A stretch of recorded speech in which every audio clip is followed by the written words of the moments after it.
आप में से, मैं तो अपना पूरा जीवन आपको देने को तैयार हूं, मगर आप में से प्रत्येक व्यक्ति में ग्रस्त होगा, ऐसा समय आ रहा है। उनको कौन संभालेगा, कौन समझाएगा आपको? कोई समस्या ऐसी आएगी जो आप बिल्कुल मृत्यु के पास खड़े होंगे। आपका मतलब है आप, आपकी पत्नी, आपका बेटे, आपकी बेटियां, आपका परिवार, आपका धन, आपका यश, आपका मान, आपका पद, आपका प्रतिष्ठा, एक सम्मान। आज 500 रुपए कमाने वाला एक सिपाही आपके हाथ में खड़ी डाल के आपको ले जाता है, आप अपराध किया नहीं किया, आपकी इज्जत तो दोनों को धूल मिला देता है। 500 रुपए वाला, क्या इज्जत आपके पास क्या रही, क्या ताकत क्या रही, फोर्स क्या रहा, आपकी चिंगारी कहां रही? आपकी इज्जत तो 2 मिनट उतरी, आपका जीवन समाप्त हो गया। निर्भीकता जो आनी चाहिए, वह निर्भीकता तब आ पाएगी जब आप निश्चिंत हो जाएंगे कि अब मेरे कुछ चिंता तनाव जीवन में, परिवार में आ ही नहीं सकती। आप नहीं, पूरे परिवार में। इज्जत में कोई बट्टा लग नहीं सकता, मृत्यु मेरे पास फटक नहीं सकती, मेरे पास नहीं, मेरे बेटे बेटियों पत्नी के पास भी। अभाव मेरे जीवन में आ नहीं सकता, दरिद्रता मेरे जीवन में नहीं आ सकती। मैं निश्चित होकर विचरण करूं तो कोई मेरा वाहन मेरा बिगाड़ नहीं सकता, मेरे साथ एक्सीडेंट नहीं हो सकता। और जो कुछ गुरु दे रहे हैं उस विद्या को, उस ज्ञान को पूर्ण तक पहुंचा सकूंगा, क्योंकि मैं निश्चिंत हूं, निर्भीक हूं, मेरे पीछे गुरु हैं जिन्होंने मुझे इस योग्य बनाया है।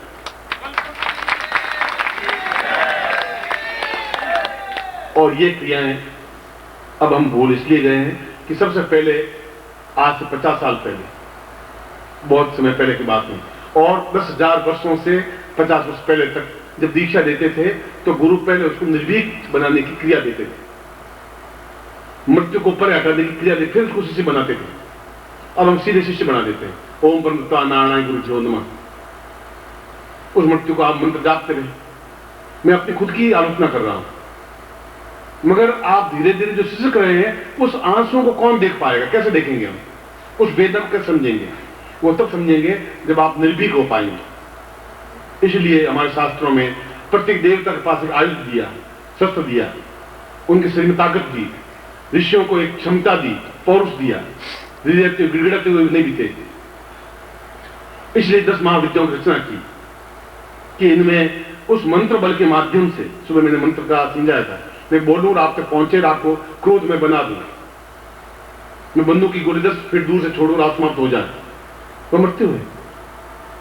आप घर में अभावग्रस्त हैं, आप मृत्यु है। आपका भगवान नहीं करे कुछ भी हो जाए तो आपके जीवन का अर्थ रहेगा भी क्या? इस विद्या का क्या अर्थ रहेगा? इसलिए पहले गुरु दीक्षा देते ही नहीं, पहले पूर्णता से मृत्यु से परे हटाने की क्रिया करते थे। मेरे साथ की, मेरे साथ और शिष्य थे, उनके साथ की, मगर अब वो शिष्य वैसे रहे नहीं, अब ऐसे गुरु भी नहीं रहे। क्यों? गुरुओं को वह ज्ञान नहीं रहा, शिष्यों को ग्रहण करने की स्थिति नहीं रही, दोनों में अंतर आया। इसलिए सीधा गुरु मंत्र दिया और शिष्य अपने घर, गुरु अपने घर। मगर क्या गुरु ने अपने कर्तव्य का पालन किया? क्या गुरु दम ठोके कह सकता है कि मैंने शिष्य को निर्भीक बनाया? क्या गुरु ने उसके छिपे हुए आंसुओं को देखा? क्या गुरु ने उस शिष्य कार्य को सुना? नहीं सुना, नहीं सुना। इसलिए गुरु अपने आप में बिल्कुल निस्तेज हो गए, बुझ गए, समाप्त हो गए। गुरु समाप्त हो गए, शिष्यों की गलती नहीं थी उसमें। और अगर शिष्य ग्रहण नहीं कर सके तो वह शिष्य भी अपने आप में धिक्कार नहीं योग्य है, क्योंकि वह रोते हुए कलपते हुए जीवन व्यतीत करेंगे तो होगा भी क्या आपका? ये मंत्र आपको काहे लिए दे रहा हूं? फिर क्यों दीक्षा दे रहा हूं? क्यों आपका दीक्षा दे रहा हूं? क्यों मैं ब्रह्मत्व दीक्षा दे रहा हूं? क्यों आपको अणु परिवर्तन दीक्षा क्यों दे रहा हूं? फिर मैं क्या होगा? कल आप मृत्यु को प्राप्त हो जाएंगे, आपके परिवार में कोई अकस्मात आपकी मौत हो गई, मैं कहां मुंह दिखाऊंगा आपके सामने? कैसे खड़ा होऊंगा? गुरु जी मैं तो आपको समर्पित कर चुका अपने आप। फिर क्या स्थिति बनी? क्यों मुझे अपने गुरु, मुझे पहले निर्भीकता की दीक्षा दी, क्यों मुझे मृत्यु को परा करने की दीक्षा दी, क्यों दी ऐसी? फिर इससे मुझे क्यों बनाया? ये सारी मन में उथल पुथल, उमड़ घुमड़ उस पंचांग को देखने के बाद आई। और फिर मुझे श्लोक याद आया यमोपनिषद का, चतुर्दश्याम भौमवारेण चतुर्दश्याम ताम कालकृत महावे पूर्णताम मृत्यु इच्छायाम दीवो देवा वदन्यवि। चतुर्दशी हो, भौमवार हो, वो अपने आप में एक योग होता है। आपने कहा देवी के या तो अष्टमी होती है, चतुर्दशी होती है देवी के पूजन के लिए, और मंगलवार अपने आप में पूर्ण यम का प्रतीक होता है। और फिर रात्रि, काल रात्रि है, ये काल रात्रि दिन चल रहे हैं। इन दिनों में ही हम निर्भीक बने, रात्रि को निर्भीक बने। कुछ साधना ऐसी होती है जो रात्रि को ही हो सकती है। मैं भी बैठा बैठा 15 मिनट यहाँ ये सोच रहा था कि अब इनको विश्राम दूं, मैं भी विश्राम करूं। आपसे ज्यादा मुझे विश्राम की इसलिए जरूरत है कि घंटे भर बाद मुझे वापस 5-6 घंटों के साथ में उठना पड़ेगा, फिर दिन भर आपके सामने खड़ा होना पड़ेगा। शायद नींद 15 मिनट या 20 मिनट ले पाऊंगा कि नहीं ले पाऊंगा। निश्चय ये किया था, मगर फिर उस श्लोक मेरे मानस में आया कि अभी तुमने पंचांग देखा है, तुमने इनकी शिष्कार्य सुनी नहीं, इनका अंदर की वेदना नहीं सुनी, ऊपर से तुमने कहा वो मुस्कुरा दिए, जय गुरुदेव की जय, दोनों हाथ उठा के जय गुरुदेव बोल दिए। क्या तुमने उनको समझा? क्या उनको आपने मृत्यु से परे हटाया? आपने ये जो तुम देख रहे हो अष्टग्रही योग, इनसे कौन हटाएगा उनको? हो सकता है कल नहीं मिल पाएंगे, हो सकता है कि शरीर नहीं आ पाए, हो सकता है 6 महीने आप नहीं मिल पाए, और 6 महीने में न मालूम क्या क्या घटनाएं घट जाएंगी, क्योंकि उतना सशंकित मैं भी हूं जितने आप हैं।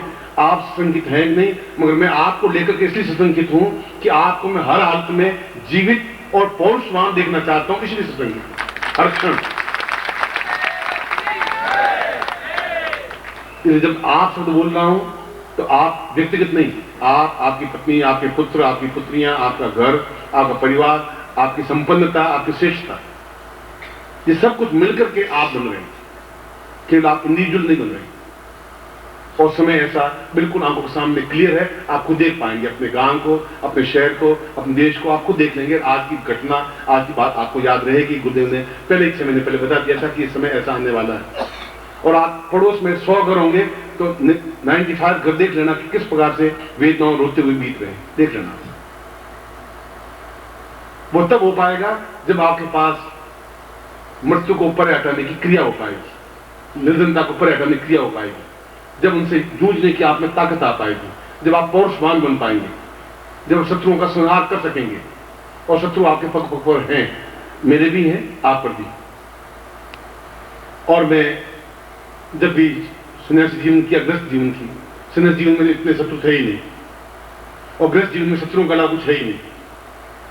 हर क्षण एक व्यक्ति का तनाव, लड़के तनावग्रस्त हैं, घर वाले तनावग्रस्त हैं, मैं तो तनाव से होगा क्या? कुछ होना ही नहीं है, मुझे मालूम, क्योंकि मैं शिष्य बनने से पहले दीक्षा मुझे वही मिली थी।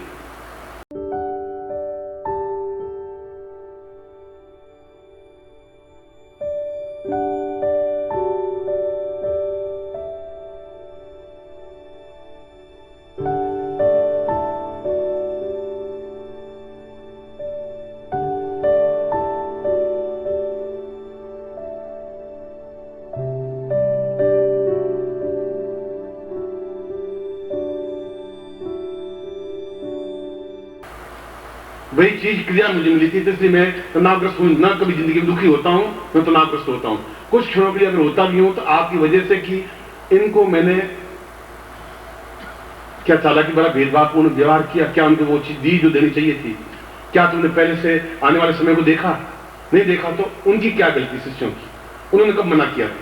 तुमने उनको निर्भीक क्यों नहीं बनाया? तुमने मृत्यु से उनको परे क्यों नहीं हटाया? तुमने उनके घर में मृत्यु को क्यों प्रवेश होने दिया? ये चिंतन मेरा भी रहा, और ये पिछले घंटे 2 घंटे से इसमें व्यामूड में उलझा हो रहा। और जब कृष्ण ललकारते हैं तो इसलिए ललकारते हैं, उनमें पौरुष है। विश्वामित्र हिम्मत के साथ बोलते हैं सब ऋषियों के सामने, तो इसलिए कि उनमें पौरुष है। और अगर मैं बोल रहा हूं इसलिए कि मैं उस ग्रहण, उस शिष्यता को, उस दीक्षा को, उस ज्ञान को प्राप्त कर सका हूं जहां मृत्यु मेरे पैरों के नीचे रौंदी तो जाएगी, खड़ी नहीं हो पाएगी। ये गारंटी की बात।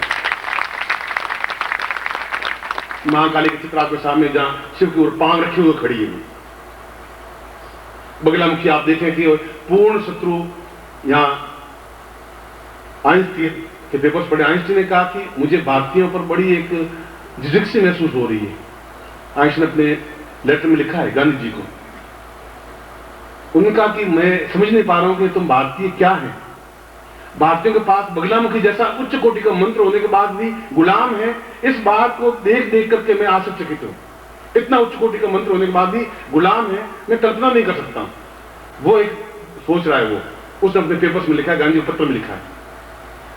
और हम उस मंत्र के महत्व को नहीं समझ पा रहे हैं, और हम बिल्कुल हतप्रभ, निस्तेज और हतवीर बनते जा रहे हैं, हरदम सशंकित बनते जा रहे हैं, हरदम दुखी और चिंतित होते जा रहे हैं। और स्वाभाविकता है, और आने वाला इससे 1000 गुना ज्यादा वेदना युक्त है आपके और मेरे जीवन के, पूरे देश के लिए, पूरे संसार के लिए। एक क्लिंटन 1-2 महीने सोचे कि अणुबम पटक देना चाहिए, ना आप है, न है, न भारतवर्ष। एक किसी का माइंड खराब आना चाहिए।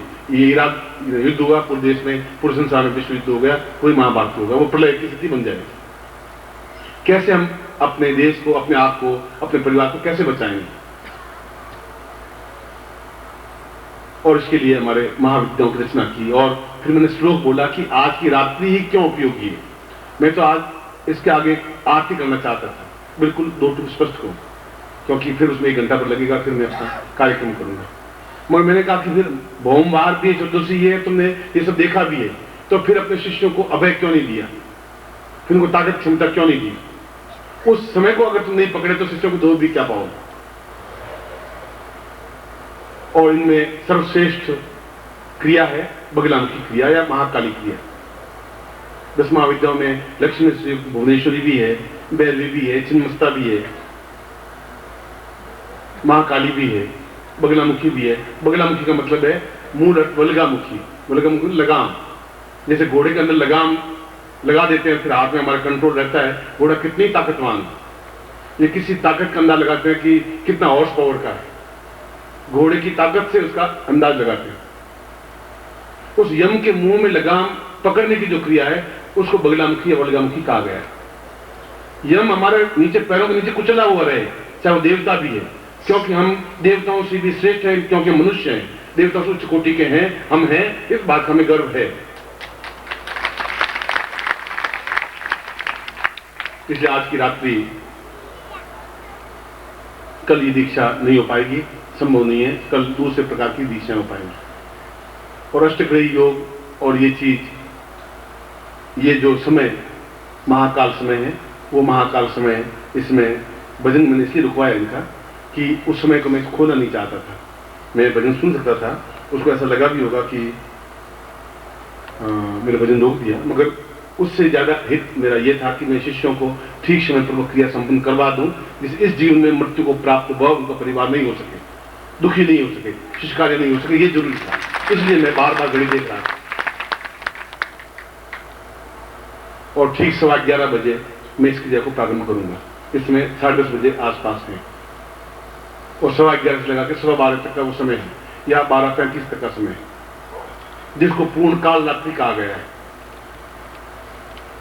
और काल रात्रि का मतलब है काल पर विजय प्राप्त करने की क्रिया, मृत्यु पर पूर्ण विजय होने की क्रिया। और मृत्यु का मतलब मैंने आपको समझा दिया है, अभाव, दरिद्रता, गरीबी, निर्धनता, मृत्यु और जीवन की न्यूनताएं और वृद्धावस्था और बुढ़ापा, ये सब कुछ अपने आप में मृत्यु है। क्षण क्षण, एक एक क्षण हम मृत्यु को सरक रहे हैं, हर क्षण आतंकित हैं, तनाव युक्त हैं, चिंतातुर हैं। आप छाती पे हाथ रखे सोचिए आंख बंद करके, क्या तनावग्रस्त नहीं है, आप चिंता युक्त नहीं है। यहां बैठे हुए भी हर क्षण एकदम 2 दिन टेलीफोन नहीं आता तो सोचने लग जाते क्या हो गया, क्यों टेलीफोन नहीं आया, क्या हुआ। पत्नी, पति, बेटे, बेटियां सब कुछ एक तनाव में जी रहे हैं।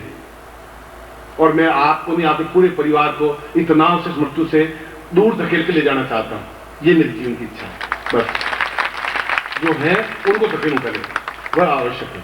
मैं अपने आप में खड़ा हो जाऊंगा, बहुत बड़ी क्रिया नहीं होगी। मोर पंखों से अच्छा लगता है, पंख नहीं होंगे तो मोर क्या सुंदर लगेगा। शिष्य नहीं होंगे तो मैं गुरु बनूंगा भी क्या, फिर बेकार, मेरा गुरु बनना भी बेकार होगा अगर मैं आपको ज्ञान नहीं दे पाया। इसलिए मैं आपको महाकाल युक्त बगलामुखी दीक्षा दूंगा। आपको जो लेनी हो, जिनको लेनी हो वो ले, आपके ऊपर कोई ऐसा प्रतिबंध नहीं है। इस दीक्षा के लिए प्रतिबंध लगाना भी नहीं चाहता हूं, क्योंकि अपने आप में कठिन दीक्षा है। इस दीक्षा को मैं खुद दूंगा, दूसरे दे भी नहीं पाएंगे, न कैलाश दे पाएगा न अरविंद दे पाएगा। इस क्रिया को मैं ही दे पाऊंगा। इसलिए इस महाविद्या को अपने आप में सिद्ध करना और महाकाल को सिद्ध करना इतना एक आसान नहीं होता कि उनके जीवन से मृत्यु को हटा दे। ये सामान्य क्रिया नहीं हो सकती। ऐसे बहुत कम उदाहरण हैं और मैं से बहुत अधिक उदाहरण पैदा कर देना चाहता हूं।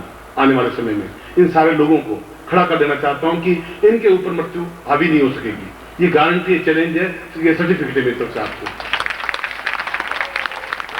समझेंगे कि बहुत बड़ी बात है। इसलिए मैं आपको केवल 40 मिनट दे रहा हूं। 40 मिनट में आप जो भी वापस आ जाएं, आते ही लाइन लगा दें। न मैं प्रवचन करूंगा, सीधी मैं खुद दीक्षा दूंगा। उसके बाद हम रात में विश्राम करेंगे, फिर कल शुरू देंगे। मैं आपको एक बार फिर आपको आशीर्वाद देता हूं और आपके कल्याण का वंदनीय माता जी की, आदरणीय छोटे गुरुदेव की, आदरणीय छोटे गुरुदेव की, पूज्य गुरुदेव की, पूज्य गुरुदेव की, पूज्य गुरुदेव की, पूज्य गुरुदेव की, पूज्य गुरुदेव की, वंदनीय माता जी की, वंदनीय माता जी की, वंदनीय माता जी की, वंदनीय माता जी की, आदरणीय छोटे गुरुदेव की, आदरणीय छोटे गुरुदेव की, आदरणीय छोटे गुरुदेव की, पूज्य गुरुदेव की, पूज्य गुरुदेव की, पूज्य गुरुदेव की, पूज्य गुरुदेव की, पूज्य गुरुदेव की, पूज्य गुरुदेव की, पूज्य गुरुदेव।